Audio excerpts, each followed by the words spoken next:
Hey everybody, and welcome to my talk at Festive Tech Calendar 2022. App security doesn't need to be fun. Ignoring OWASP to have a terrible time. It's a kind of a joke of a title, but it's a very serious topic. But what do I mean by that? Well, before we get into that, let me talk about myself just for a second. I am Dwayne. I live in Chicago, Illinois. I live close to the lake and by Wrigley Field. I've been a developer advocate since 2016. I've talked on a great number of topics like Git and other ways to manage platforms and websites.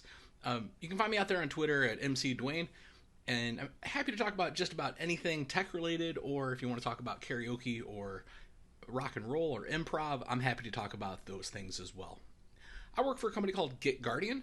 We are a platform that primarily focused on secrets leakage detection and mitigation, as well as making sure that you're doing your safety checks when you're rolling out infrastructure as code and when you're thinking about enterprise applications, making sure that your secrets are staying secret and your vulnerabilities aren't opening yourself up for all sorts of attacks. But go check out the platform. I'm not going to really talk about them too much. I will be mentioning GitGuardian a little bit later when we talk about OWASP sponsorships and meetups, but that's about all I'm going to say about them for this talk.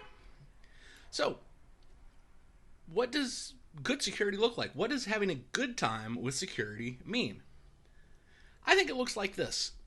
I think if you can sleep through the night and not worry about those alarm bells going off, and you know that even if a problem does emerge, it will be mitigated and you can just sleep through the night, that's good security. You're in a good spot. That means you've done your work and, well, the nighttime is yours to do what you please with. Whether that's, sleeping or going camping, being away from on call for an entire weekend shouldn't be a hassle, shouldn't be a headache, something that only happens rarely. Going to concerts, I love going to concerts, and knowing that my app is going to stay secure and running while I'm trying to enjoy the show, a lot of peace of mind. But ultimately it boils down to this.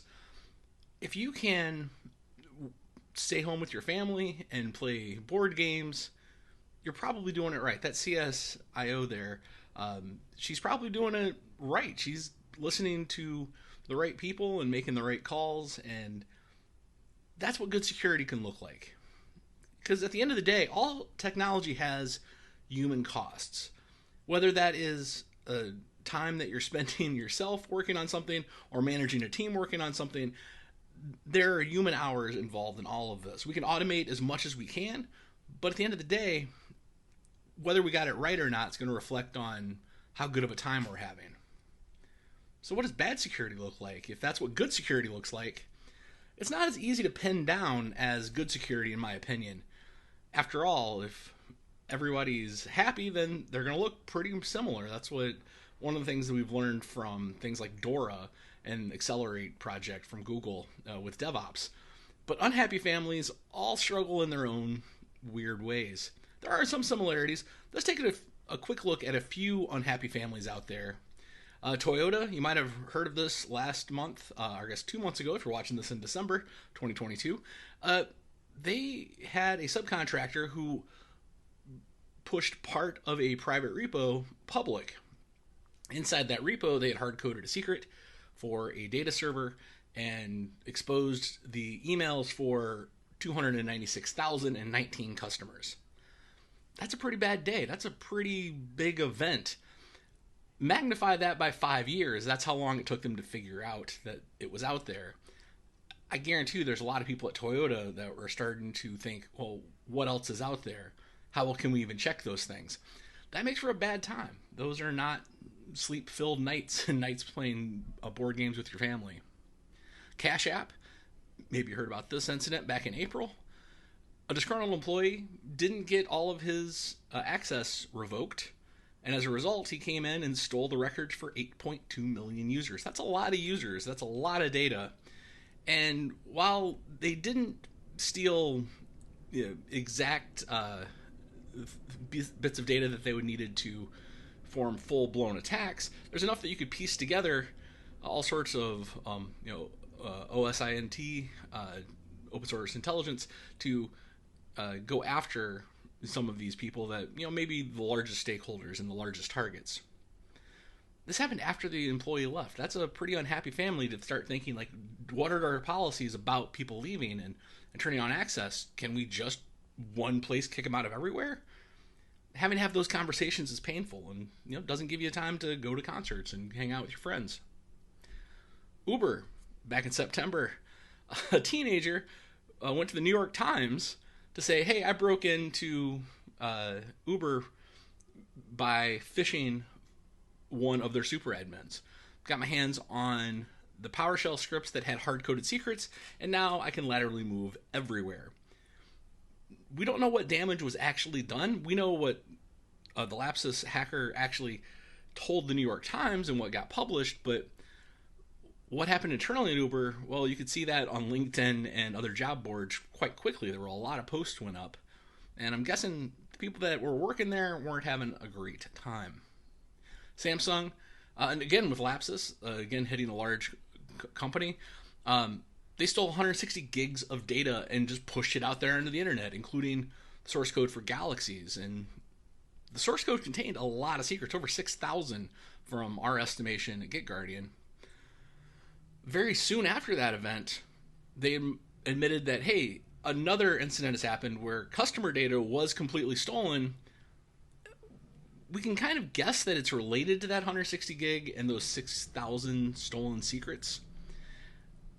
We don't know exactly what happened and exactly who all was impacted by this, but this is a pretty unhappy family, and if you're working in security inside Samsung, 2022 wasn't a great year for you. And then maybe the biggest unhappy family we're all in is the Apache family with Log4Shell.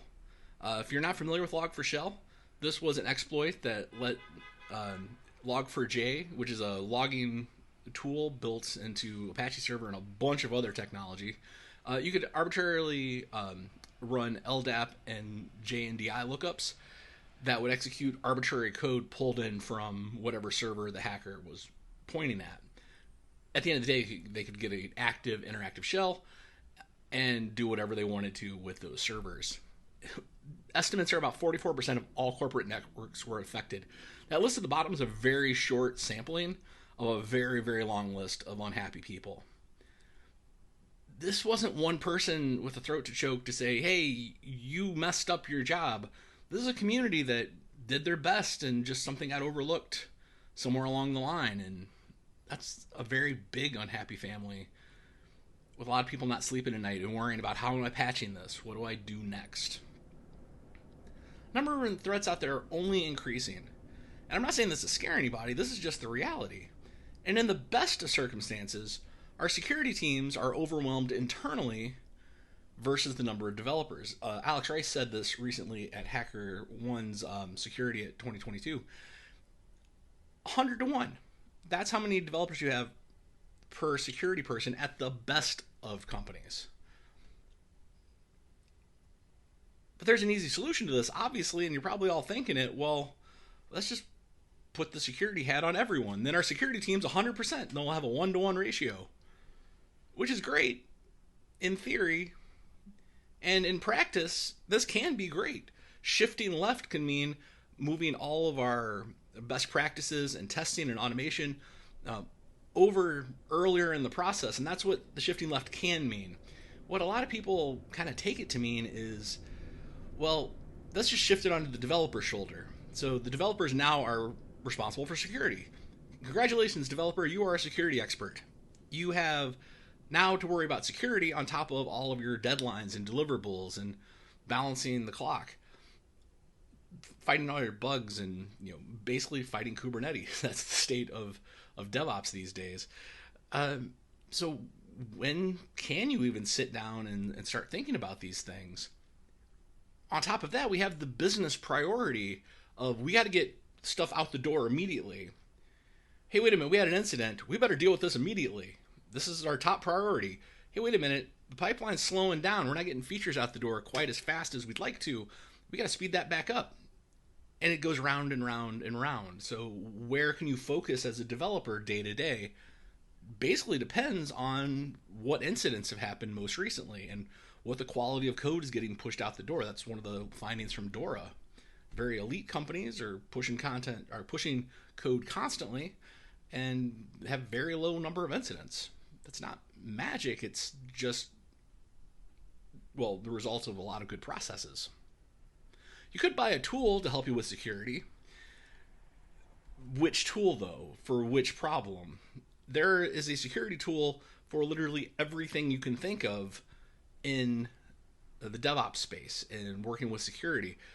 I work for one of them, and I can tell you as an ex-salesperson, my tool is the best tool, and it can solve a whole bunch of problems for you.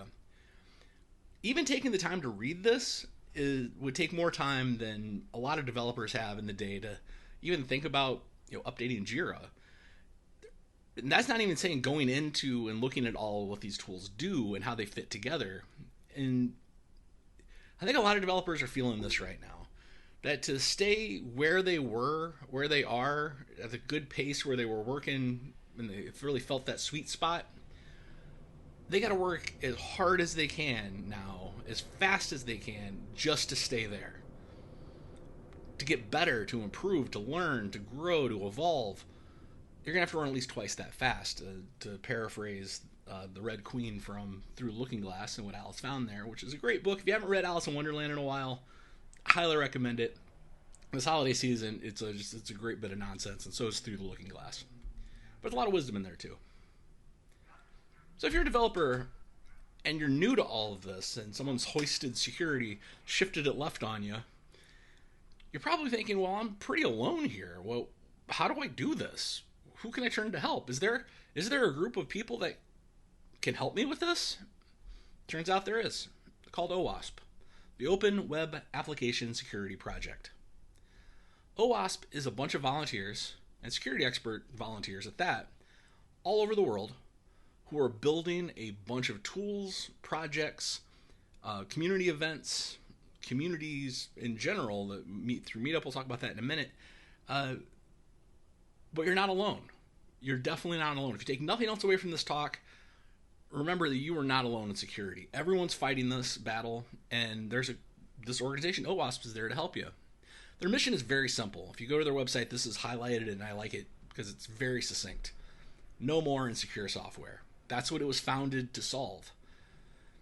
The actual mission is a little bit more detailed. It reads like this. I won't read the slide to you, and you can go to the OWASP website if you're the screen reader to read the mission. This is on the front page. But I think this breaks down to these 5 components: projects, communities, events, education and training, publications, and resources. When you first encounter OWASP, it can feel a little bit confusing of where do I even start. It's an awesome website. There's a ton of things in it, but it's very deep. The welcoming experience, even the original founder of OWASP said fairly recently in 2022, it's a Byzantine maze as you're getting started. And I feel that, and that's why I've written this talk, to really help people figure out this path. So we're going to start talking about projects, talk about communities, events, and then move on to education, resources. And then we'll wrap up with a look at how to get started, some very specific projects that if you're brand new to all this, you've never looked at OWASP before, that they'll get you going. So let's dive in. You're talking about projects. So all projects on OWASP are volunteer built. They have open source repos associated, so you can go participate. If you find an error, go fix it. Go open a pull request and submit a typo fix, or if there's new information available, or you see something that just needs a hand, then all these projects are welcoming of comments, issues, and pull requests. There are a lot of projects. There are 242 as the time of this writing. There'll probably be more by the time this actually premieres. 149 are currently in a usable state, and we'll talk about what that means here in a second. So there are 4 official project categories. There's really a 5th category that's uncategorized, that don't meet the Incubator standard, but we'll talk about that last. Production projects, I don't have another slide for. Production projects are a brand new category that just started in October 2022. As of the time of this recording in November 2022, nothing had actually qualified into that classification. This is a slightly higher standard than all of the other project classifications, and as they explain in a blog post, a way to move away from this flagship and like, what does that even mean? Versus, hey, this is product ready. This is production ready. If you're an enterprise, this tool you can count on because we've vetted it and it's ready to scale and help you in your organization, no matter what size organization you are. That's what production ready is going to be. Production projects are going to be as we move forward. But flagships are the biggest ones. They're the most secure. Not most secure, I'm sorry. They're the most used and most talked about, most interacted with. Lab projects. Well, let's just get into it. So flagships are a designation that proves strategic value.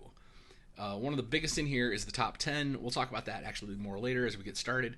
But if you're going to just look at just one set of tools that OWASP offers, Flagship is the biggest and the most worked on. So these are the ones you might have heard of before.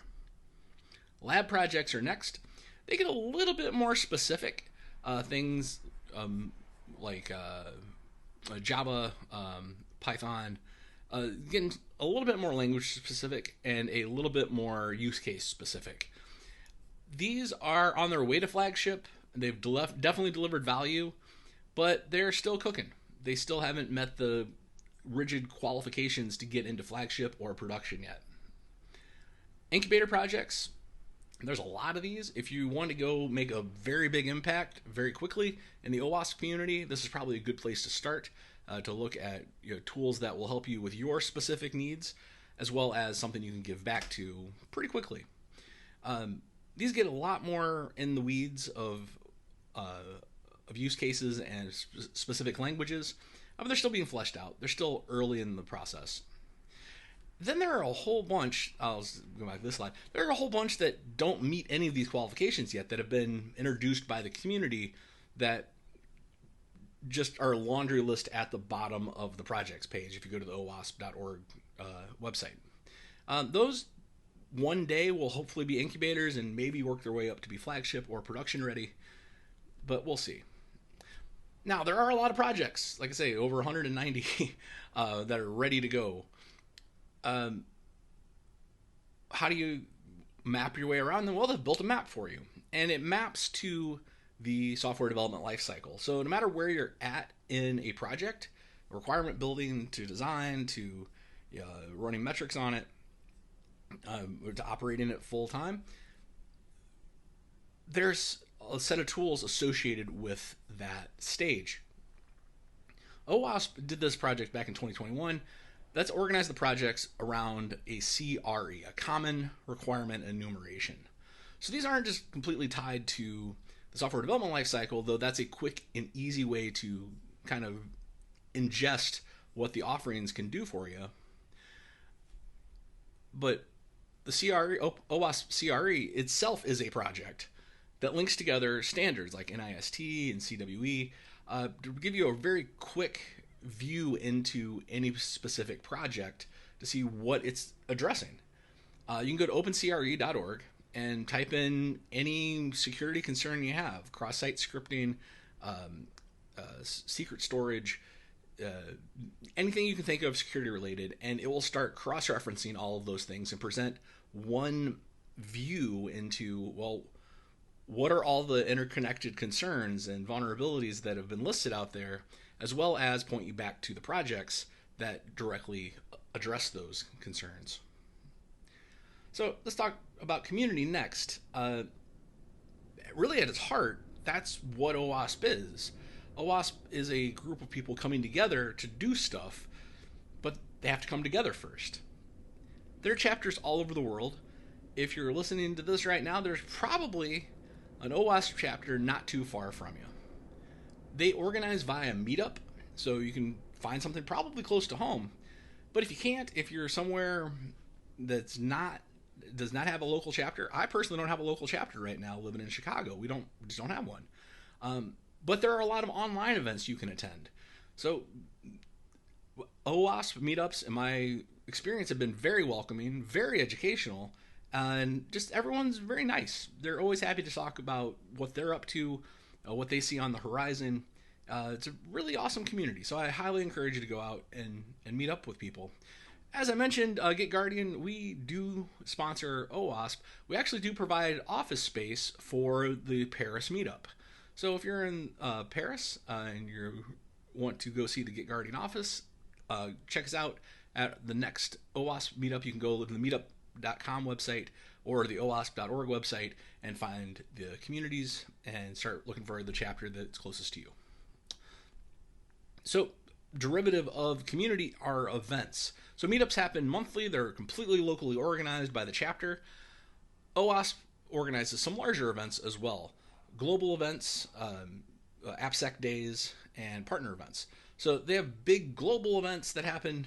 There's one happening in November 2017 or 2022 that is in San Francisco. Very large event. A lot of people are going to be there.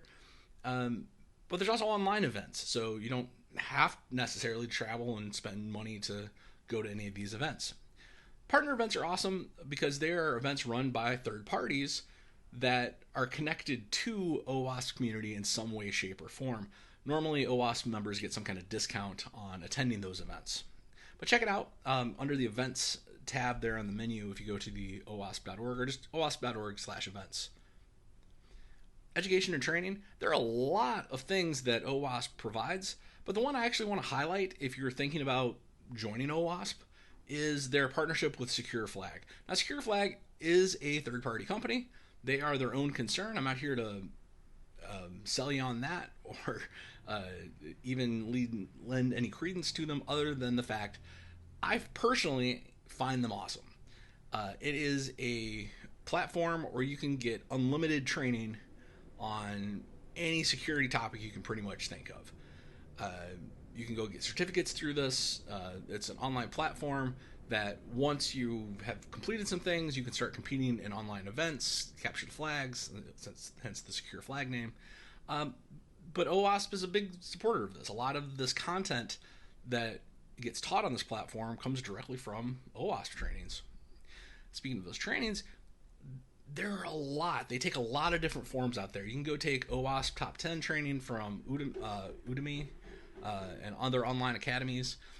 This is a quick list I found just by Googling OWASP education training class. That's all I Googled, and this was one of the lists that came up. There's a lot of lists like this out in the world. I don't want to say one training is better than another. They're all based on really sound best practices. So go find the one that fits you best and most affects your day-to-day working life, and that's going to be the best one for you. They also publish things. There's a book you can go buy, the OWASP Complete Guide. It's out there on Amazon. If you like paper books, go for it. They also are cited an awful lot out in the world, so you can go find a lot of publications that OWASP has supported and, well, presented.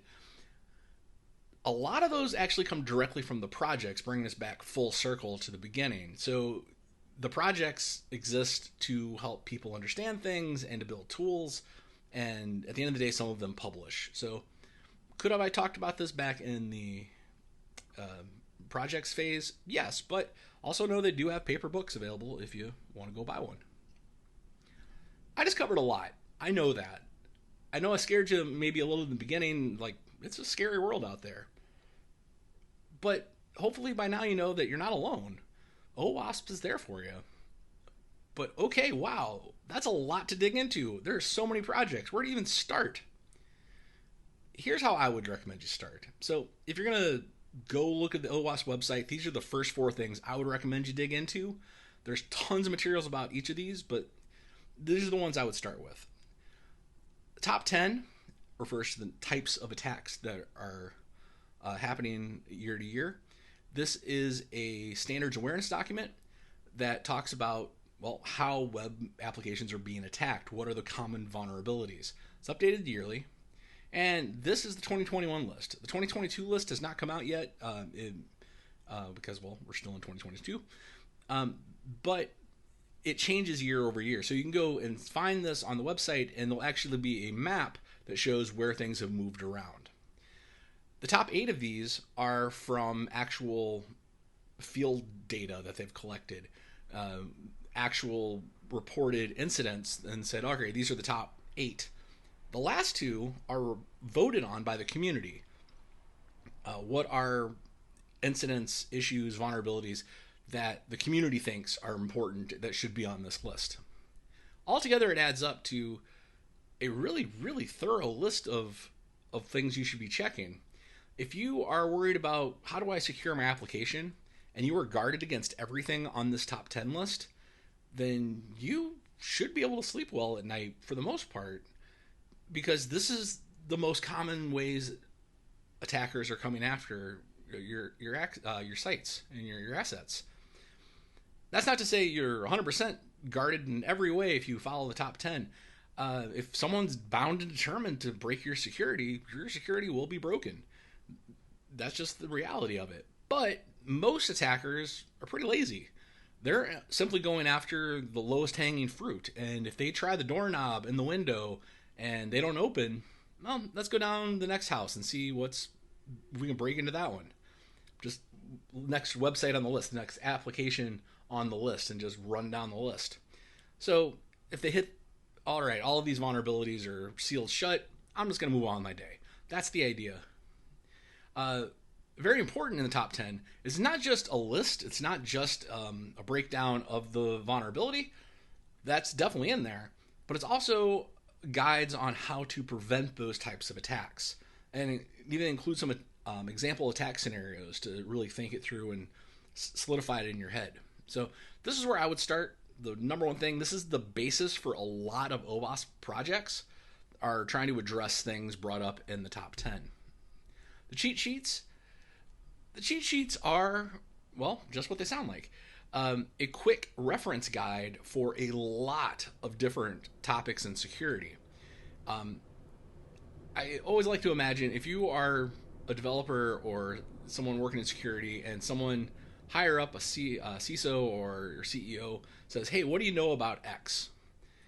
It doesn't matter really what it is in security. OWASP probably has a cheat sheet for it. So you can jump over to cheatsheets.owasp.org and say that CISO said, hey, what do we know about Kubernetes security? Within 2-3 minutes, I can give you a pretty thorough overview of what the current state of the world is with Kubernetes security thanks to this cheat sheet. Even if I don't know much about this topic to begin with, it will guide me through what I should even be thinking about, how it works, and looking at best practices throughout all of the phases of the software development lifecycle. Goats. Not the greatest of all time. Maybe they are, depending on how you look at them. But goats are deliberately insecure applications. Why would someone build that? Well, if you ever wanted to see someone do it wrong, if you build an application like, well, did I do it right? Well, here's an example of how to do it wrong. So you can compare apples to apples, like, did I build this form in a secure way? If it looks like it does in WebGoat or Node.js Goat or PyGoat, you probably did it incorrectly, and you should probably go review that. Wrong Secrets is another awesome lab project. It doesn't have Goat in the name, but it is an application you can attack that stores secrets all over the place in insecure ways. Another way you can start thinking about, hey, did I do it the best way possible? And maybe the greatest of all time of the goats is Juice Shop. There's actually a pretty new video you can find from November from the OWASP on the OWASP YouTube channel that goes into Juice Shop in great detail. But Juice Shop is a fully functional web application you could theoretically run in production. You wouldn't want to. It's basically an exercise in how to do it exactly wrong on every level.